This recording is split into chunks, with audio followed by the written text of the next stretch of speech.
আসসালামু আলাইকুম দর্শক, welcome to our YF tech special channel and new another video. So দর্শক, আজকে আমি আপনাদের দেখাবো যারা নতুন পরীক্ষার্থী বা পরীক্ষা দিয়েছেন এসএসসি বা এইচএসসি, তারা কিভাবে আপনাদের যে এসএসসি বা এইচএসসি রেজাল্ট সেটা সহজেই নিজের হাতে থাকা স্মার্টফোনটি ব্যবহার করে মাত্র 1 মিনিটের ভিতর বের করতে পারবেন। সো আপনারা অবশ্যই আমার স্ক্রিনটাকে ফলো করুন, আমি এখন দেখাই দিচ্ছি। এজন্য আপনারা ফার্স্ট অফ অল চলে যাবেন আপনাদের ফোনের যে কোনো একটি ব্রাউজারে। সো আমি এখান থেকে আমার ফোনের যে গুগল ক্রোম ব্রাউজার, আমি ক্রোম ব্রাউজারটাকে ওপেন করে নিচ্ছি। আপনারা আপনাদের ফোনের যে কোনো একটি ব্রাউজার ওপেন করে নেবেন।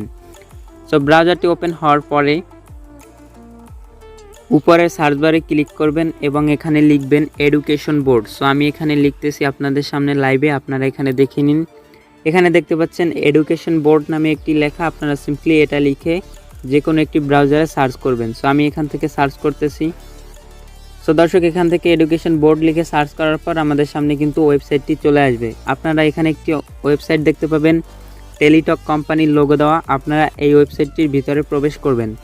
সো আমি এখান থেকে ওয়েবসাইটটির ভিতরে প্রবেশ করতেছি।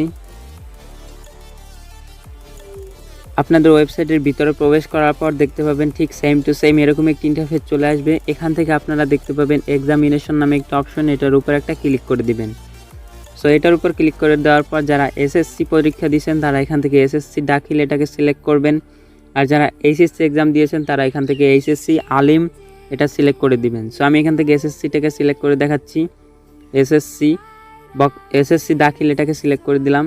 এরপর আপনাদের এখানে নেক্সট যে অপশন 2 নম্বরে ইয়ার, এখানে আপনারা যে বছরে পরীক্ষা দিয়েছেন, যেমন আমি 2023 সালেরটা দিয়ে দেখাচ্ছি। যদিও 24 সালের রেজাল্ট এখনও বের হয়নি, যখন 24 সালের রেজাল্টটি বের হয়ে যাবে তখন আপনারা এখানে 24 সালটি সিলেক্ট করে দিবেন। সো আমি এখান থেকে 23 সালেরটা দিয়ে দেখাচ্ছি, জন্য 23টাকে সিলেক্ট করে দিলাম। এরপর এখানে পেয়ে যাবেন আপনারা বোর্ডে আপনাদের যে বোর্ড সেটা সিলেক্ট করে দিবেন। আমি এখান থেকে আমার বোর্ডটাকে সিলেক্ট করে দিলাম। এরপর আপনারা আপনাদের যে পরীক্ষার যে রোল নাম্বার সেটা দিয়ে দিবেন। সো আমি এখান থেকে আমার পরীক্ষার রোল নাম্বারটিকে দিয়ে দিলাম। সো পরীক্ষার রোল নাম্বারটি দিয়ে দিচ্ছি, সো আমি এখানে আমার পরীক্ষার যে রোল সেটা দিয়ে নিলাম। এরপরে নিচে যে অপশন সেটা হচ্ছে রেজিস্ট্রেশন নাম্বার। এখানে আপনাদের এক্সামের যে রেজিস্ট্রেশন নাম্বার সেটা দিয়ে দিবেন। সো আমি এখান থেকে আমার রেজিস্ট্রেশন নম্বরটি দিয়ে দিয়েছি। এখন এখানে দেখতে পাবেন আপনাদের একটি ক্যাপচার মতো 4 আর 4 যোগ আসবে, এরকম আপনারা সিম্পলি সেটাকে যোগ করে এখানে বসিয়ে দিবেন। যেমন আমি এখান থেকে 8 বসিয়ে দিলাম। এরপর এখানে যে অপশন সাবমিট, এটার উপর একটা ক্লিক করবেন। সো আমি এখান থেকে সাবমিটের উপর একটা ক্লিক করে দিলাম। সাবমিটের উপর ক্লিক করে দেওয়ার পর দেখতে পাচ্ছেন আমাদের কিন্তু এখানে রেজাল্টটি শো করতেছে। আপনারাও ঠিক সেমভাবে আপনাদের রেজাল্টটি পেয়ে যাবেন যখন আপনাদের রেজাল্টটি প্রকাশিত হবে।